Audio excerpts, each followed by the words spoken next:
పెద్దపల్లి జిల్లా కేంద్రంలో భారీ అగ్ని ప్రమాదం జరిగింది. పెద్దపల్లి జెండా చౌరస్తా వద్ద షాపింగ్ కాంప్లెక్స్ లో మంటలు చెలరేగాయి. షాపింగ్ కాంప్లెక్స్ లో ఉన్న RR Pooja Samagri centre, Surya mobile shop, watch centre, photo goods సెంటర్లు పూర్తిగా దగ్ధమయ్యాయి. ఘటనా స్థలానికి చేరుకున్న అగ్నిమాపక సిబ్బంది, పోలీసులు మంటలను అదుపులో తెచ్చే ప్రయత్నం చేశారు. కేసు నమోదు చేసిన పోలీసులు అగ్ని ప్రమాదానికి గల కారణాలను తెలుసుకుంటున్నారు.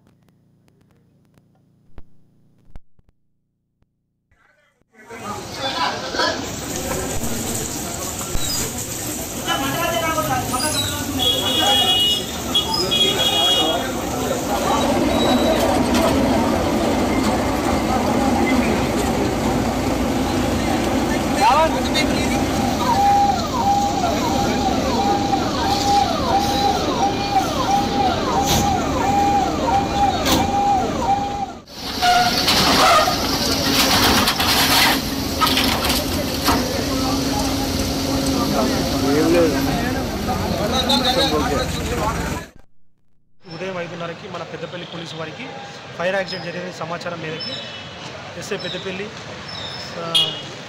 లక్ష్మణరావు, ఎస్ఐ మల్లేష్, మా పెద్దపల్లి సిబ్బంది మరియు నేను ఇక్కడికి మిలాన్ స్వేటి ఎదురుగా శ్రీ సూర్య మొబైల్స్లో ఫైర్ యాక్సిడెంట్ జరిగిందని సమాచారం రాగా మేము వెంటనే స్పందించి ఇక్కడికి వచ్చి ఇక్కడ ఫైర్ వాళ్ళకు ఫోన్ చేశాము. అలాగే ఇక్కడికి ఫైర్ వాళ్ళు, Peddapalli fire, Manthani fire, GDK fire వాళ్ళ సహాయంతో మరియు మున్సిపాలిటీ సిబ్బంది వారి సహాయంతో ఇక్కడ సూర్య మొబైల్స్లో ఫైర్ యాక్సిడెంట్ని కంట్రోల్ చేయడం జరిగింది. ఈ సూర్య మొబైల్స్లో ఫైర్ యాక్సిడెంట్ వల్ల పక్కన పూజా సామాగ్రి షాప్ కూడా అంటుకోవడం జరిగింది. ఈ శారదా కాంప్లెక్స్లో సుమారుగా 20 షాపులు ఉన్నవి. వాటికి కూడా ఫైర్ యాక్సిడెంట్ ఎక్స్టెన్షన్ కాకుండా కంట్రోల్ చేయడం జరిగింది. ఈ విధంగా మున్సిపాలిటీ సిబ్బంది మరియు లోకల్ పబ్లిక్ సహాయంతో ఫైర్ని పూర్తిగా అండర్ కంట్రోల్కి తీసుకురావడం జరిగింది. ప్రజెంట్ సిచ్యువేషన్ అంతా పెద్దపల్లి జిల్లా కేంద్రంలో భారీ అగ్ని ప్రమాదం జరిగింది. పెద్దపల్లి జెండా చౌరస్తా వద్ద షాపింగ్ కాంప్లెక్స్ లో మంటలు చెలరేగాయి. ఇక ఇదే అంశానికి సంబంధించి మరిన్ని అప్డేట్స్ మా ప్రతినిధి ఫణిరాజ్ అందజేస్తారు. ఫణిరాజ్, దాదాపు 4 గంటల సమయంలో పెద్దపల్లి పట్టణ కేంద్రంలో ఉన్నటువంటి ఒక్కసారిగా షార్ట్ సర్క్యూట్ కారణంగా అగ్ని ప్రమాదం మొదలైంది. అయితే ఉదయం కావడం, అప్పటికి ఎవరు అలర్ట్ గా లేకపోవడంతో అక్కడే ఉన్నటువంటి ఒక పూజా సామాగ్రి సెంటర్ తో పాటు ఒక మొబైల్ షాప్, వాచ్ షాప్ తో పాటు ఒక ఫోటోకి చెందినటువంటి షాప్ లో కూడా ఈ మంటలు వ్యాపించాయి. పూర్తిగా కూడా ఇందులో ఉన్నటువంటి సామాగ్రితో సహా ఇవి దగ్ధం కావడం జరిగింది. అయితే ఆ స్థానికులు ఈ ప్రమాదాన్ని గమనించి వెంటనే అక్కడ ఉన్నటువంటి పోలీసులకి సమాచారం ఇచ్చారు.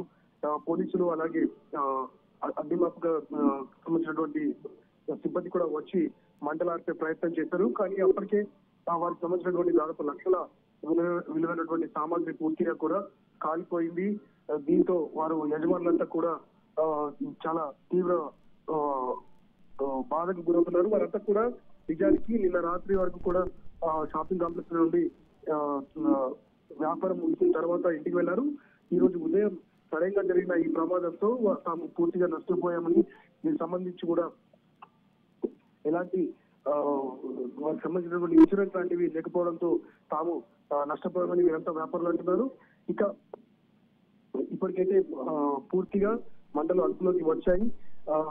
అక్కడ ఉన్నటువంటి పోలీస్ సిబ్బంది కూడా సమీపంలో ట్రాఫిక్ జామ్ జరగకుండా పూర్తిగా అదుపులోకి తీసుకొని వచ్చారు. శిరీష.